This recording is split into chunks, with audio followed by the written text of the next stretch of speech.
Entonces, esto es el resultado de una sociedad que no comprende ni ha entendido el varón y la mujer.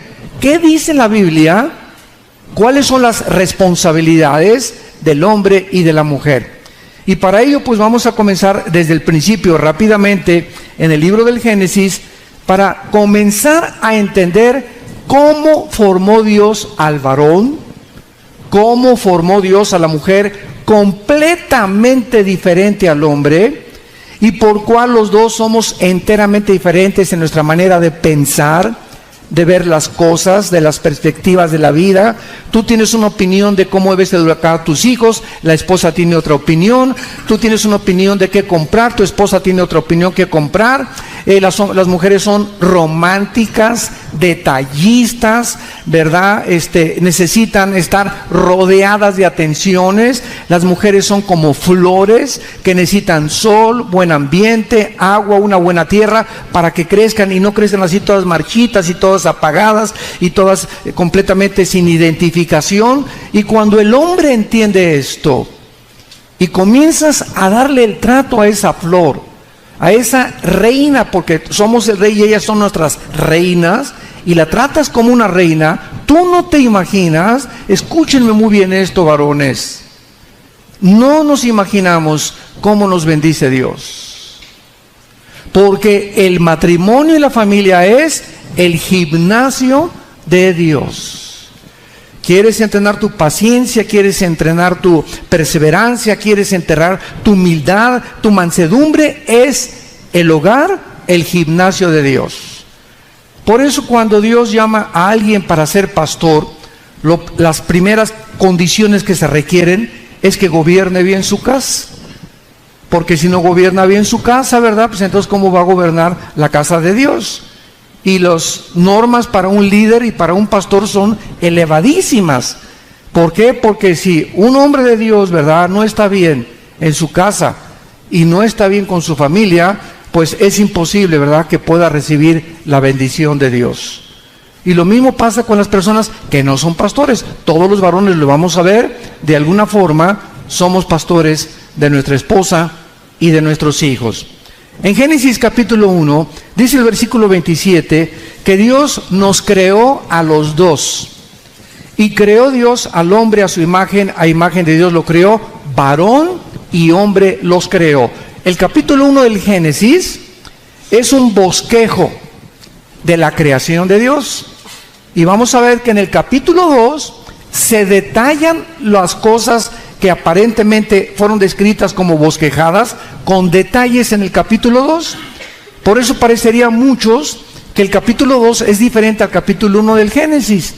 Pero es que el capítulo 1 describe un bosquejo, un resumen de los 7 días de la creación y la forma en la que Dios creó al hombre. Pero lo primero que tenemos que entender es lo siguiente: fuimos creados a la imagen y semejanza de Dios. No descendemos de chita, ni de los animales. Tiene un siglo propagándose en las universidades, en las secundarias, en las preparatorias, tus maestros en la escuela, que somos el resultado de una selección natural, que provenimos de una evolución. Y esto, aunque no está demostrado científicamente, ni por la biología, ni por las leyes físicas de la primera y segunda ley de la termodinámica, menos por la genética, se sigue enseñando. ¿Por qué?, te preguntarás.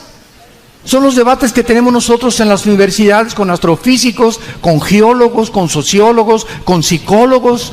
¿Por qué se enseña que venimos de los animales? Porque la otra cara de la moneda es la creación bíblica. Y si un maestro ateo de tu universidad y de tu secundaria o de tu preparatoria tiene miedo a poder examinar que las evidencias de la Biblia son más científicas, que venimos de un hombre y de una mujer, que el resultado de una evolución natural, ¿ellos qué tendrían que hacer? Convertirse a Jesucristo y aceptar a Dios. Entonces su soberbia intelectual les impide, no es por falta de evidencias.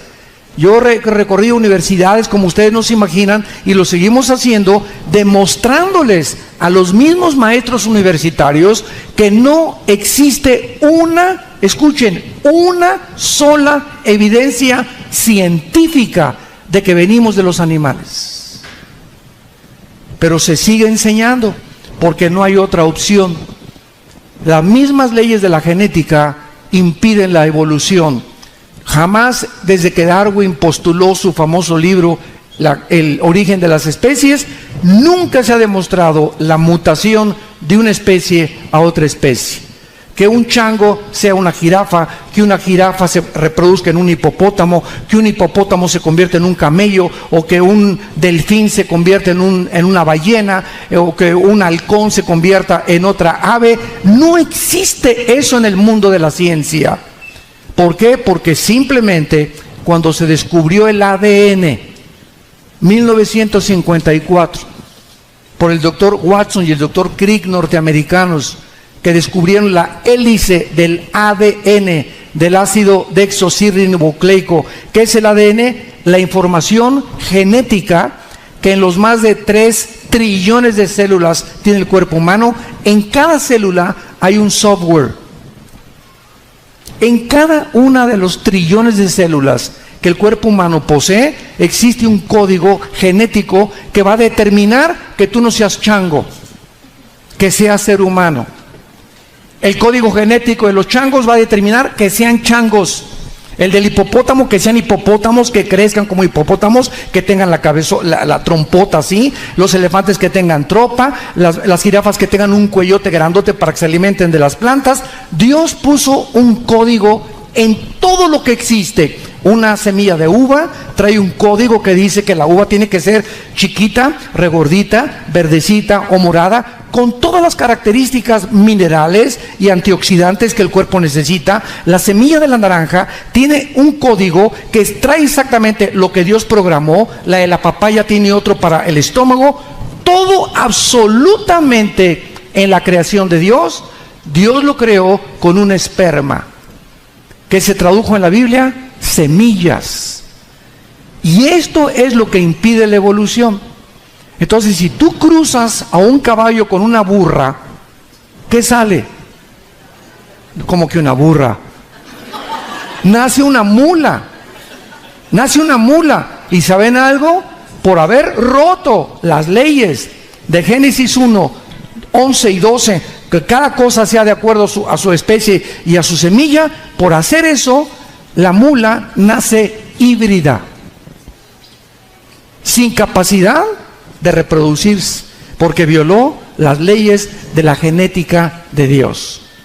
Entonces, la imagen y semejanza de Dios no la traen los conejos, no la traen los caballos, no la traen los chimpancés, que son los más inteligentes, ni los perros o los caballos o los delfines. Nosotros traemos una característica diferente a todo el reino animal. Una vez mi esposo y yo estábamos con un pediatra, con nuestro hijo Caleb, cuando él estaba chiquito, y me acuerdo que lo acostamos ahí, lo estaba revisando, y todos traemos aquí arriba del coxis como una bolita, y entonces le dije, ¿qué es eso? Me dijo, es que ahí traíamos la cola. Un pediatra con un doctorado en medicina y en pediatría, diciéndome que traíamos cola nosotros en una época de nuestra vida. Le dije, oye, pero en el código genético, ¿nunca te enseñaron? ¿Estudiaste tu biología o genética en la universidad? ¿Nunca te enseñaron lo del ADN? Bueno, es que ahorita los descubrimientos del genoma están comenzando a darnos más luz, etcétera, etcétera. Le dije, jamás hemos tenido cola los seres humanos. Tal vez tu abuelita sí, pero yo, la mía no.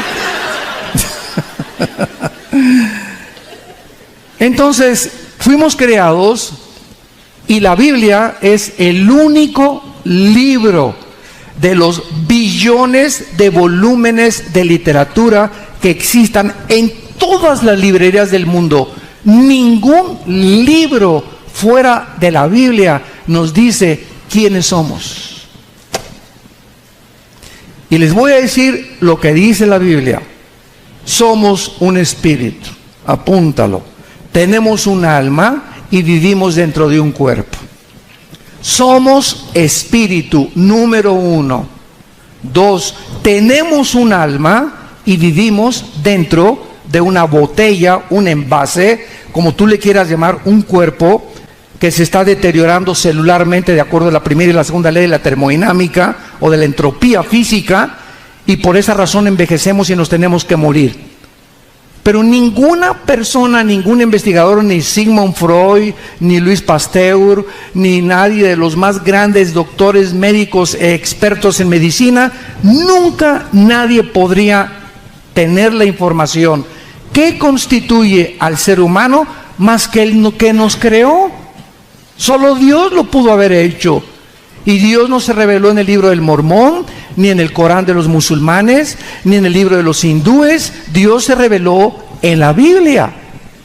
Y cuando venimos a la Biblia nos damos cuenta que es un libro de características sobrenaturales. Les voy a contar un cuento para que podamos entender esto.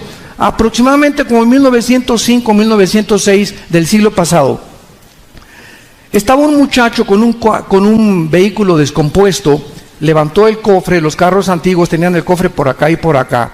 Y ahí estaba metiéndole la mano el muchacho, se arremangó las mangas de la camisa y lleno de grasa y todo. Y en eso pasó otro carro con un hombre elegantemente vestido con un sombrerito. Y se bajó este hombre elegantemente vestido y le dijo al muchacho, ¿qué estás haciendo? Y le contestó, pues tengo aquí como una hora, ¿verdad? Y no puedo encontrar el problema, ¿por qué no arranca el coche? Y entonces el señor elegantemente vestido le dijo a este muchachito, ¿me permites ayudarte? Claro que sí, porque pues yo ya no puedo con este coche. Entonces este señor se quitó su sombrero, también se le arrancó las mangas, no sé qué cosa hizo ahí, y ¡pum!, que arranca el carro. Y el muchacho sorprendido le dice, oiga, yo tengo aquí casi 2 horas tratando de encontrar el desperfecto y usted en segundos lo arregla. ¿Quién es usted? Y le contestó el señor, yo soy Henry Ford, yo hice el coche. Y así estamos nosotros consultando a la doctora Corazón, a Walter Mercado, al psicólogo, al psiquiatra, y estamos llenos de grasa espiritual y problemas y estrés, tratando de arreglar el matrimonio. ¿Y por qué no funciona mi matrimonio? ¿Cómo educamos a los hijos? ¿Qué está pasando con las familias? Pero no le preguntamos al que nos creó. Entonces, si queremos saber quiénes somos, quién es el que nos fabricó, cuáles son las disposiciones y de qué forma funcionamos mejor, cada cuando tenemos que cambiarnos el aceite, tenemos que consultar al fabricante. Y el fabricante nos dejó un manual que se llama la Biblia. Y cuando alguien se convierte y comienza a conocer la Biblia, comienza a descubrir cómo hacer funcionar su matrimonio, cómo hacer funcionar su familia. Y mientras yo obedezca como varón y mi esposa como mujer las cosas que a ella le corresponden y las cosas que a mí me corresponden, y podamos entender que somos 2 fuentes de energía. El varón tiene un poder, la mujer tiene poder. El hombre tiene energía, la mujer tiene energía. Imagínense nada más, 2 seres humanos completamente diferentes casándose. ¡Uf! ¡Qué de chispas van a salir! ¿Por qué? Porque somos completamente diferentes. Y al casarnos, yo tengo un ego, las mujeres tienen un ego, y yo digo, aquí mis chicharrones truenan, y otra dice, a mí los míos truenan. Imagínense nada más, ¿no? Entonces, cuando hacemos esta unión en el matrimonio, pues duran 2, 3 años, o 5, 10 años, y se dan cuenta que nunca han podido hacer química, ni nunca han podido limar las fricciones que tienen que haber a fuerza, porque no hay un matrimonio perfecto. Y por eso dicen, la mejor puerta de salida es el divorcio. Ahí nos vemos, Pancho, ahí nos vemos, Chencha. Qué triste es cuando nosotros llegamos a esta situación por ignorar la fuente de la información, que es Dios. La imagen y semejanza de Dios significa que Dios nos creó con la capacidad de descubrirlo a Él. Por eso existen las religiones. Decía Sigmund Freud que las religiones solamente implicaban o demostraban la increíble religiosidad del hombre por el temor que tiene a lo desconocido. William Shakespeare dijo que era un defecto trágico el que el ser humano se comportara como se comporta. Carlos Marx digo que el problema del ser humano es la lucha de clases, que si la clase del proletariado alcanza la burguesía y la derriba, entonces el proletariado cuando suba y derriba a los burgueses, entonces va a haber equidad y justicia y repartición de riquezas. Y todos los intentos que han hecho Sigmund Freud, Friedrich Nietzsche, Hitler, los nazis, los comunistas, los fascistas, los psicólogos, los psiquiatras, los científicos, por tratar de arreglar el matrimonio al ser humano, hemos llegado al siglo XXI. ¿Y saben ustedes a dónde ha concluido el siglo XXI? Donde las personas que se consideran expertas en conocer los problemas del ser humano, que se llaman psicólogos o psiquiatras. La diferencia entre un psicólogo y un psiquiatra es que el psiquiatra puede prescribir medicamentos, el psicólogo no lo puede hacer. Y cuando el psicólogo o el psiquiatra comienzan a calificar por qué el hombre tiene conductas desordenadas o anormales como esquizofrenia, que en el griego significa mente dividida. O sea, Pancho en la mañana amanece aullando como coyote. En su oficina es una persona completamente diferente, Pancho. Al llegar a la iglesia se pone una máscara de Santo Tomás Clodomiro. En la tarde con sus cuates y dice que es descendiente de Emiliano Zapata. Y en la noche llega a su casa y le dicen el sultán, porque llega gritándoles a todos: mis chanclas, mi televisión, no me molesten ahorita, Entonces, cuando un hombre tiene tantas personalidades y aparentemente ante la sociedad es normal, los psicólogos han clasificado esto como desórdenes múltiples de la personalidad, porque no pueden entender por qué una persona puede tener 3 o 4 actitudes ante diferentes medios sociales. A otra persona que tiene miedo de todo y no quiere no es sociable y se esconde y no tiene amigos, se les llama paranoicos. O creen que todo el mundo está en contra de ellos, que todo el mundo es su enemigo, a todo el mundo. Yo muchas veces me encanta estar con estudiantes, y cuando llego a los de a nivel universitario o preparatoria, siempre que llego están así, ¿verdad? Programados, que el comunismo, que el Che Guevara, que el ateísmo, que el escepticismo, están así. ¿Y quién será? ¿Será un padrecito, otro padrecito más, que nos viene a hablar a mí? Y yo veo así las caras de los estudiantes, cómo tienen esa autodefensa dentro de ellos, pero así inconsciente, en contra de cualquier cosa que les digan que vaya a afectar su autonomía. Y cuando comenzamos a abrir la Biblia y les comenzamos a hablar de Jesús, no se imaginan cómo comienzan a ser transformados por el poder de la palabra de Dios. Vemos pues entonces que la imagen y semejanza del hombre es lo que nos da dignidad. Por eso a un caballo no lo metes a la cárcel, ni a un chango cuando mate a alguien. Y como me dijo un maestro universitario, ¿verdad?, que no somos iguales a los animales. Le dije, los animales se guían por instintos, no tienen conciencia entre el bien y entre el mal, pero el ser humano sabe que hay conciencia y que hay alguien a que adorar. Y nunca le dije a este maestro, hay un conjunto de conejos adorando a Dios, ni de chimpancés tratando de comunicarse con algo que trascienda su existencia, porque no tienen ni siquiera conciencia de que hay la muerte o que trasciende algo después de esta vida. Es algo que puso, dice Eclesiastés 3, versículo 11, la eternidad en el corazón humano. Ahora veamos en segundo lugar, en el versículo 7 del capítulo 2 de Génesis, los detalles de la creación. Génesis 2, versículo 7. Entonces Jehová formó del hombre, ¿de dónde? El cuerpo humano. Vamos a comenzar a entrar ya a lo científico. El cuerpo humano, de acuerdo a la Biblia, fue formado. La palabra formar es yatzar con Y en el hebreo. Yatzar con S de Samuel. Yatzar, que significa modelar o dar forma. Entonces vamos por orden. Dios agarra el polvo de la tierra, así el polvo de la tierra, y forma el cuerpo humano. Y la ciencia comprueba y demuestra que los 19 elementos químicos que forman el cuerpo humano, yodo, flúor, azufre, potasio, etcétera, etcétera, y los 4 gases que contiene el cuerpo humano: nitrógeno, oxígeno, carbono. Son los 19 elementos químicos y son los 4 gases que forman la Tierra. Y la Biblia tenía razón. El cuerpo fue formado, como la ciencia después, la química lo descubre siglos después, que exactamente el cuerpo humano tiene el yodo, el potasio, el flúor, el hierro que tiene precisamente la Tierra, del planeta Tierra. Y después de que el ser humano, ahí estaba Adán como una estatua, dice la Biblia que entonces Dios hizo algo que no hizo con los animales. Dios hizo esto.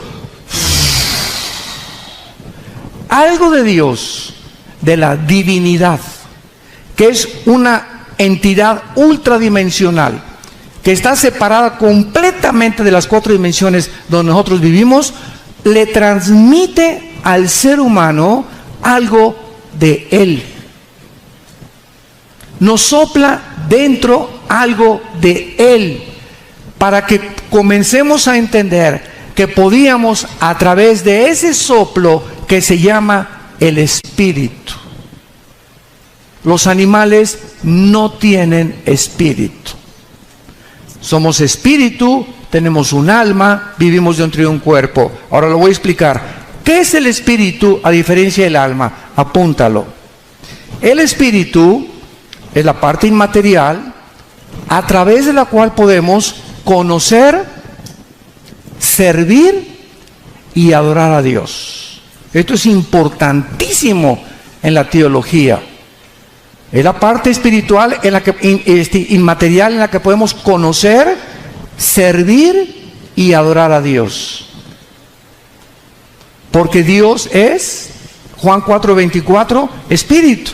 Y los que le adoran en espíritu, es necesario que le adoren y le conozcan. Ahora, muy bien, fuimos creados, pongan atención, espíritu, alma y cuerpo. Dios, a través de lo que sopló, a través de nuestro espíritu, Adán y Eva estaban conectados, se conectaron a la fuente de energía. Adán y Eva, como seres humanos, no tenían energía propia. Tenían que estar conectados con Dios para conocer a Dios por medio del espíritu. El alma, apúntalo, es el asiento de la mente, de las emociones, de los sentimientos y de la voluntad. Vean la diferencia que hay entre espíritu y entre alma. El alma es la mente, sentimientos, emociones y voluntad. En la Biblia se le llama el corazón. En el hebreo es con L de Lola, E de Enrique, B de Víctor, Lev. La palabra Lev en el hebreo, siempre que tú veas el corazón del hombre o el corazón de Dios, se refiere al alma, no al espíritu.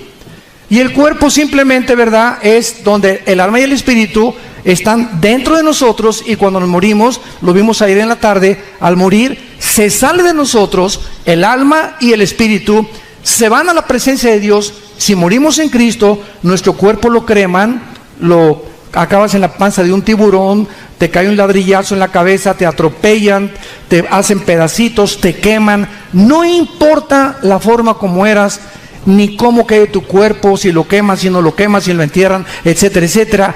Cuando nosotros morimos, se sale de nosotros nuestro yo, lo que somos, espíritu y alma, y nos vamos a la presencia de Dios. Cuando venga Cristo en el arrebatamiento, resucitamos los cristianos, y en el aire, 1 Tesalonicenses 4, 16 y 17, nos juntamos con el alma y con el espíritu, y así, desde ese momento, estaremos siempre con el Señor, con un cuerpo semejante al cuerpo de la gloria de Cristo cuando Él resucitó, con las condiciones completamente transformadas y cambiadas a como estábamos actualmente. Entonces Dios sopla entre nosotros aliento de vida, y el hombre es un ser viviente. Muy bien, Dios le dijo a Adán, y a los ángeles también, no son dioses. Adán, tú no eres Dios. Eva, tú no eres diosa tampoco. Y Dios le dijo a Adán, mira Adán, te voy a poner un reglamento y un huerto, y vas a poder comer de todos los árboles que están alrededor. Versículo 9. Y Jehová Dios hizo nacer de la tierra todo árbol delicioso a la vista. Qué ricos mangos, papayas, frutas, qué rico todo lo que Adán tenía ahí para comer. Y también el árbol de la vida en medio del huerto y el árbol de la ciencia del bien y del mal. Versículo 15. Tomó Dios Jehová al hombre y lo puso en el huerto del hombre de Edén para que lo labrara y lo guardara. Y mandó Jehová Dios al hombre, le dio una orden, como un comandante, como un general: come de todos los árboles, Adán, pero te prohíbo tocar uno solo, el árbol del conocimiento del bien y del mal. Lo vamos a explicar. Dios pone a Adán en un medio ambiente perfecto y le dice a Adán: tú no eres Dios, Adán.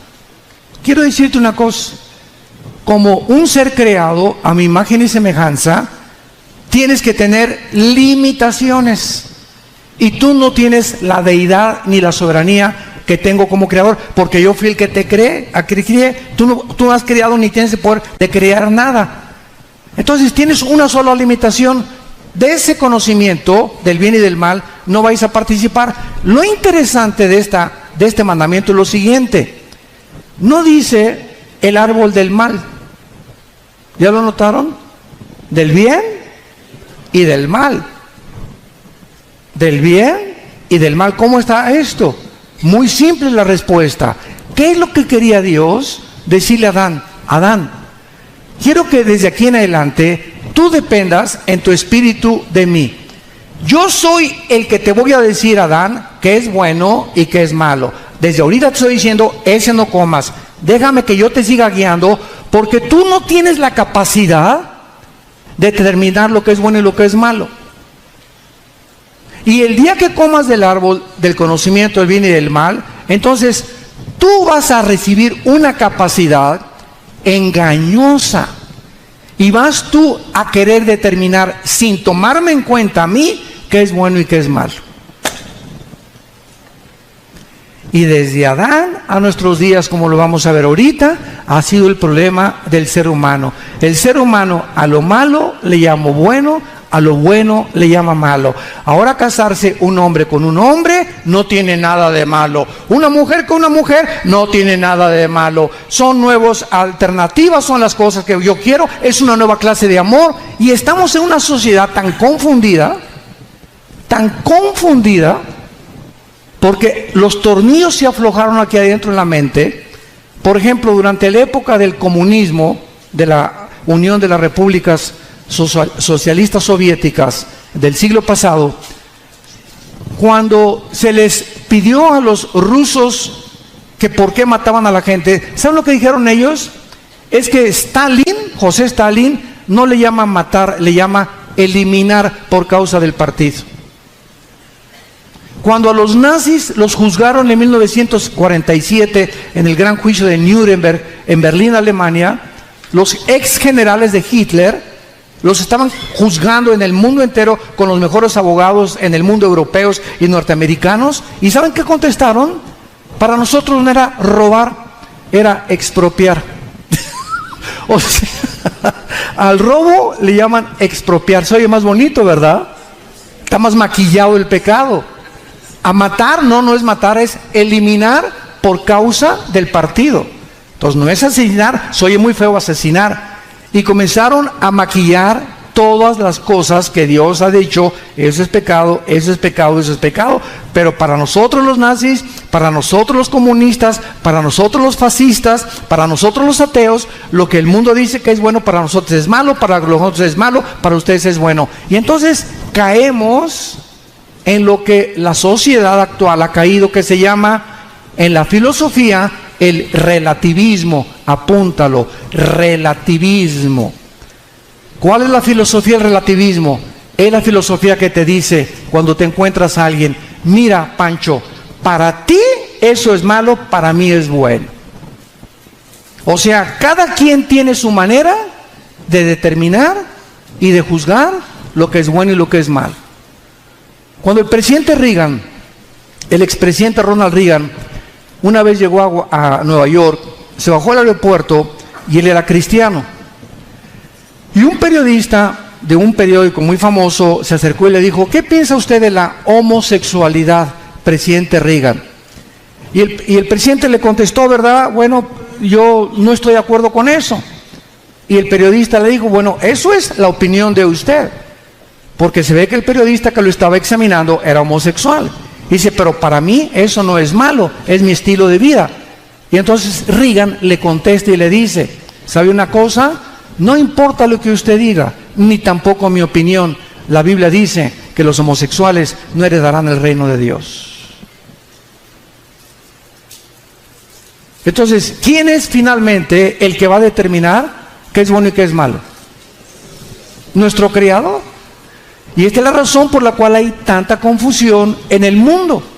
Entonces, una mujer, por ejemplo, como Elizabeth Taylor, tu madrina,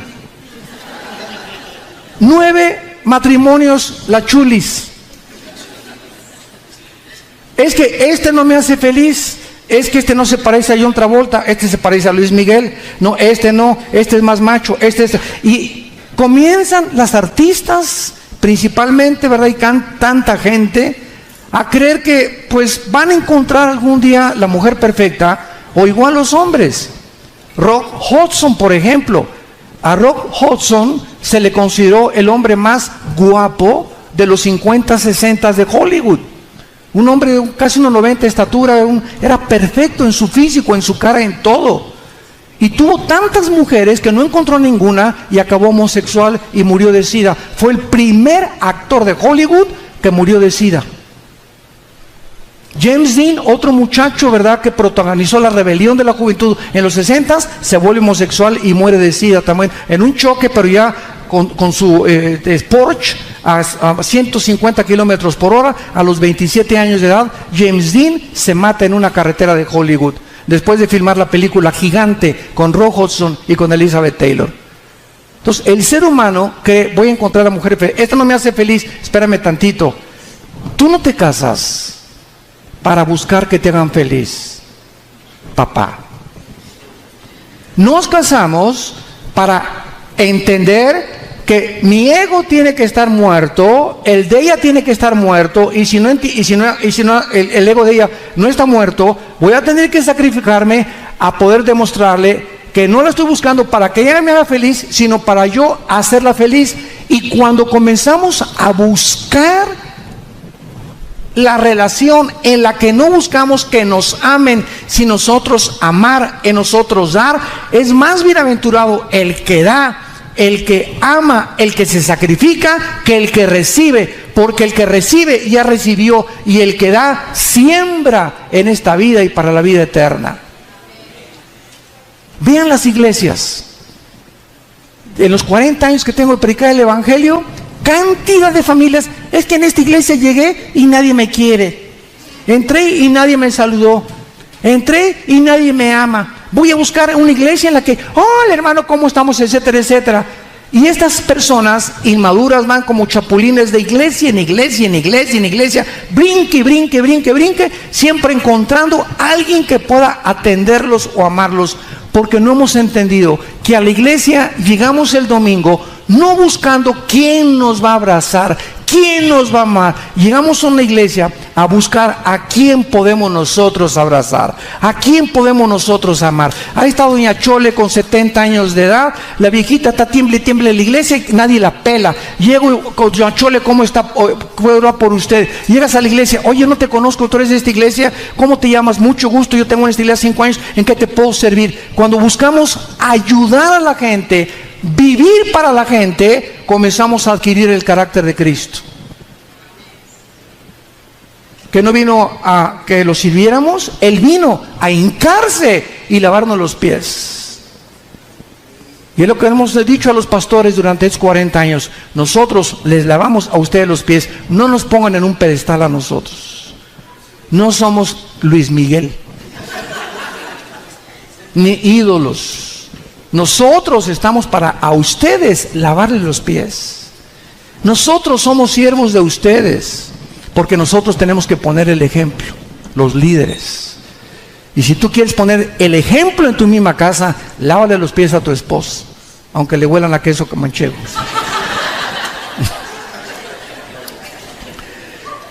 Bueno, esta es la razón por la cual Dios, estamos entendiendo los pensamientos de Dios. Qué importante es esto. Y después de todo esto, dice la Biblia que entonces Dios formó los animales, versículo 19, y le trajo todos los animales a Adán. Eva no había nacido todavía. Dios creó primero al varón, Dios lo puso en el huerto al varón. 2, número 3, a él le dio instrucciones de cuidar y labrar el huerto, o sea, es el varón el proveedor, es el varón el que le dio la autoridad de darle nombre a los animales, y ya que el varón recibió todas las instrucciones de Dios, y ya que tú entiendes que es ser un varón de Dios, Dios te va a traer a tu panquecito marinela. No andes buscando, como todos actualmente, novia en las discotecas. Ahí vas a encontrar la peor. Ahí vas a encontrar el peor. Porque van los muchachos ahí, dizque, ¿verdad? Mira, tú te tomas en una discoteca un poquito así de alcohol. Así comienza todo, con todo jarrito llega poquito a llenarse.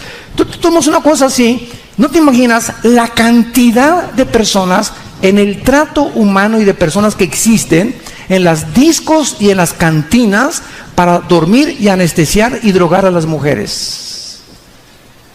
Y mientras te acercas, alguien te pone una pastillita insignificante y de repente amaneces y no sabes ni con quién amaneciste. Pierdes tu virginidad. ¿Por qué? Porque bajo la música y las luces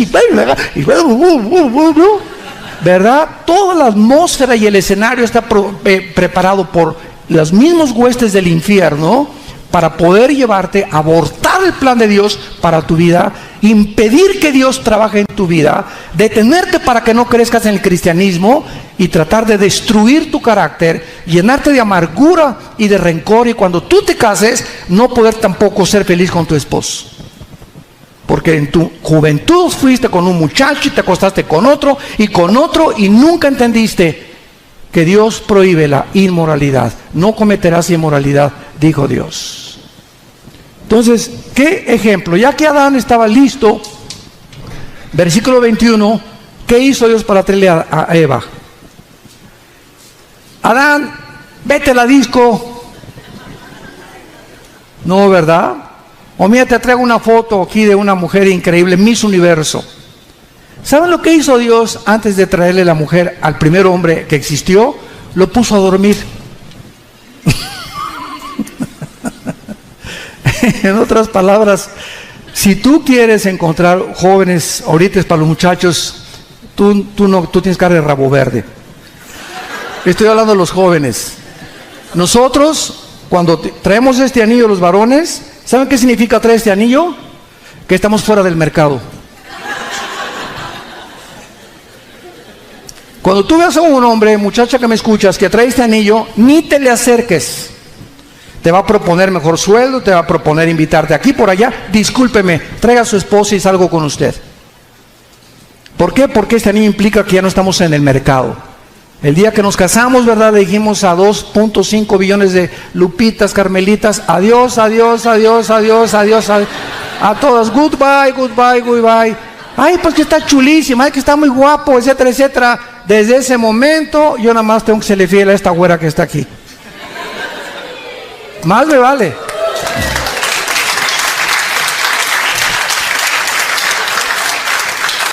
Si queremos, que Dios nos bendiga. No podemos jugar con Dios. No podemos jugar con Dios. Tenemos que entender que el matrimonio es algo demasiado serio. Y es para toda la vida. Ya después veremos las causas del divorcio que existen en la Biblia, ¿verdad? Entonces Dios tuvo que poner dormir a Adán. Y cuando Adán estaba dormido, versículo 21, ya dormidito, anestesiado, esta es la primera cirugía sin anestesia en la Biblia. Es interesante que Dios saca a la mujer. Vamos a ver toda la ciencia que hay en esto. Dios saca a la mujer de una costilla. Dice la Biblia, y tomó una de sus costillas, y la palabra costilla, apúntalo en el hebreo, es Selah, con T de tía, y ese es Samuel, T, Selah. Es la palabra hebrea para costilla. Y cerró la carne en su lugar. ¿Por qué? Porque la ciencia descubrió a través de los siglos que la sangre se forma en los huesos. Ahí, en medio de los huesos, se forma la sangre. Ahorita lo vamos a ver.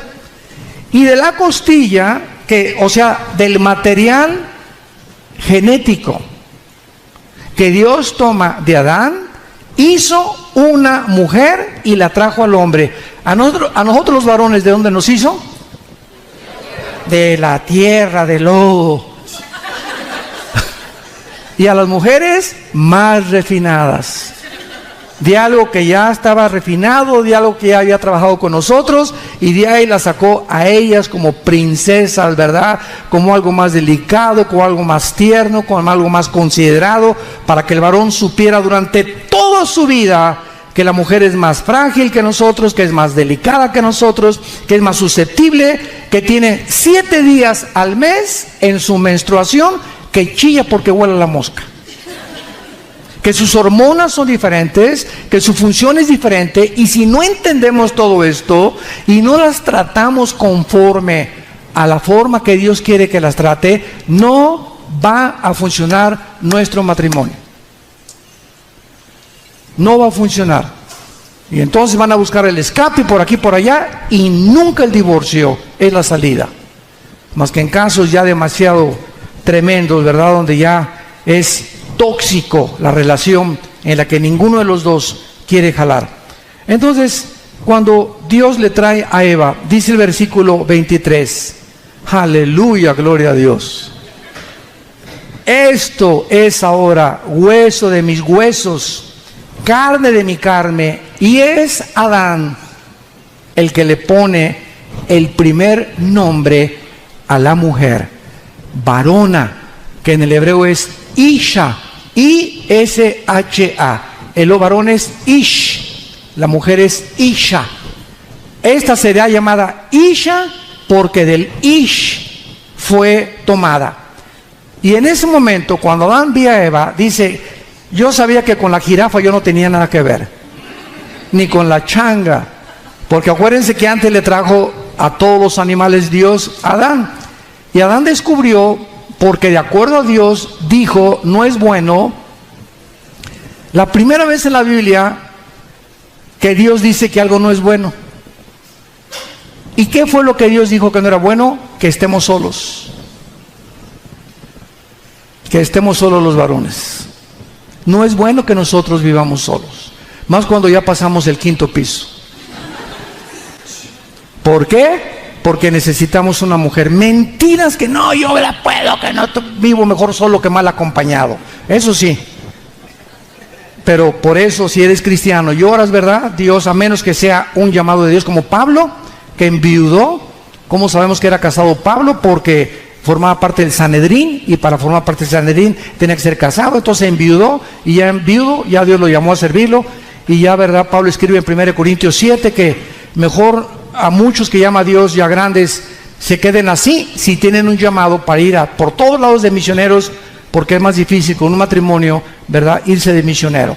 Pero si no ese es el llamado, ¿verdad?, entonces no es bueno que el hombre esté solo. Le haría ayuda idónea para él.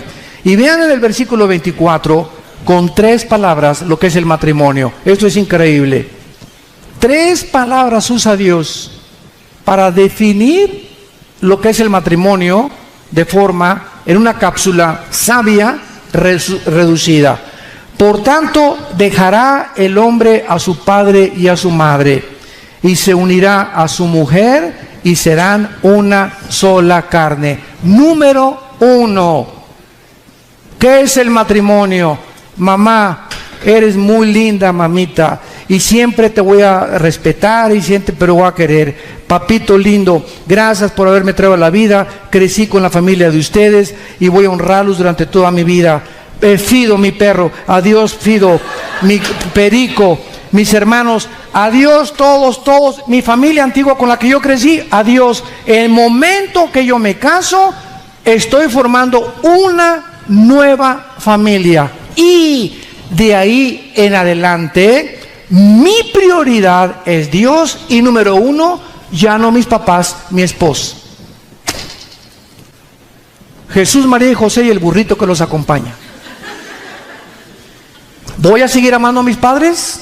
Los voy a seguir honrando, Efesios capítulo 6, pero mi prioridad delante de Dios, después de casado, es mi esposa. Ni mis hermanos, ni mis hijos. Mi esposa, en primer lugar. Y hay de mi papá, o sea mi mamá, o mis hermanos, que se metan con mi esposa. Porque si ya casados yo llego, ¿verdad? Y alguien la trata mal, o mis cuñados, eso, discúlpeme, ¿verdad? Pero yo no la vuelvo a traer aquí en Navidad, ni estoy con ustedes, ¿verdad? Porque a mi esposa la respetan.